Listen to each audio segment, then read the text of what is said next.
Welcome, everybody. This is that a fact? How keen is your eye for misinformation? So, have you seen your share of unbelievable news reports lately? Oh, yeah. I'm not asking how you identify politically. How keen is your eye for misinformation? So, a young friend of mine posted the terrible news that the Dems had a plan to end Social Security by 2024. And you can dislike and disagree with the Democratic National Committee at length. I often do. But if you've been reading very long, you probably can suss out bustatroll.org is playing with your urge to think for yourself to fill you with misinformation. It's like if I read Donald Trump was using the military or private contractors to organize death camps on the moon, whatever I think of the president, I'd find that unbelievable. And no matter who posted it, and especially before I reposted it, I'd double check anything I found inflammatory. Now, I'm not talking about ICE detention, though rampant COVID 19 outbreaks are arguably making detention centers of all kinds far more dangerous than they should be. And we're not talking about metaphors or equivalencies or emotional catharsis here either. Like Jack Webb said on Dragnet, just the facts, ma'am. If I'm going to attach my name to something, I want to know it's true. When I speak of integrity, I don't mean I want to be right for the sake of my ego, but rather, there's never enough illumination these days. I could write another entire post about kidding, but if it's got my name on it for the sake of anyone who takes the time to consider my words I've shared, or make any decisions inspired by them, I need it to be right. That's my respect for others at play, too. So I asked my pal if Bustatroll vets its sources. Not surprisingly, she had no idea what that meant.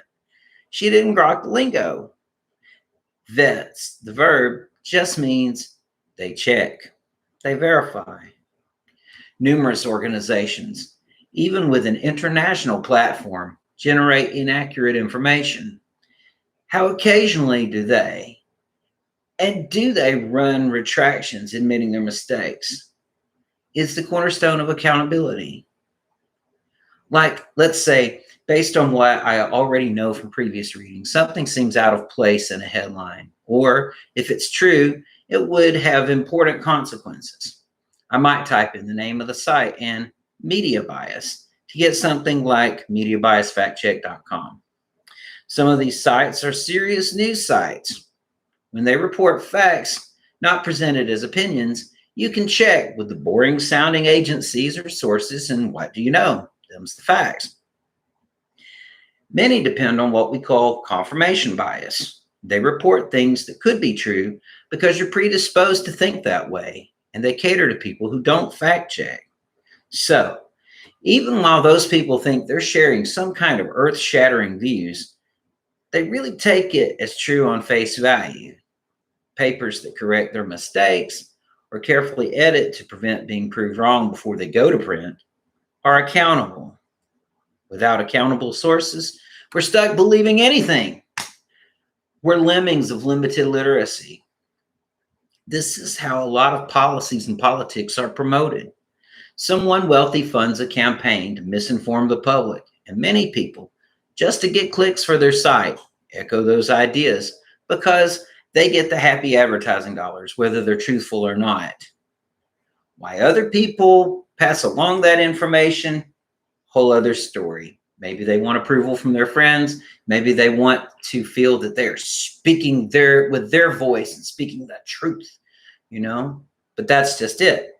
If you're going to present the truth, how true is it? Or is it just truthy?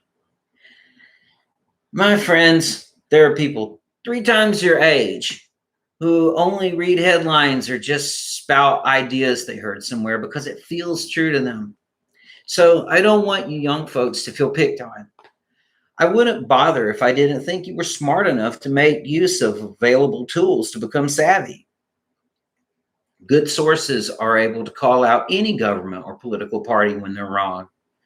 Many sources cater to the perceived left or right, but then the important thing is, how factual are they? Do they have a reputation of retracting mistakes and presenting real sources? Or are they tinfoil hat, Russian troll bots, National Enquirer level speculation? Some of them report facts at times too. There's money to be made from picking up legitimate news stories when they fit the overall view of what their customers want. But they mostly produce garbage just to get people clicking. Even if a headline pisses someone off, whether they think it's right or wrong, my friends, our click helps feed the numbers they want to give advertisers to say, hey, we can get eyes on your product. This may seem so apparent to many of you, but I encourage you to think of an even-handed way to communicate the idea of how disinformation works, rather than just rip into people or shame them. What matters is that your self-respect includes respect you can personally extend to others. How they react does not change what you put out into the world either. For all you know, they'll think about it later, whether they admit it to you or not. I know it's easier to just scroll on by or hide people when you're feeling overwhelmed. Most of us want something more interesting to do than correct people that we think are just going to argue or ignore anyway. Some just want to take anger out on others. But if you're going to strike out rhetorically, hit at the source. Don't throw our young people, especially, to the dogs. And think about factuality, truthiness. Think about what you want to attach to your name.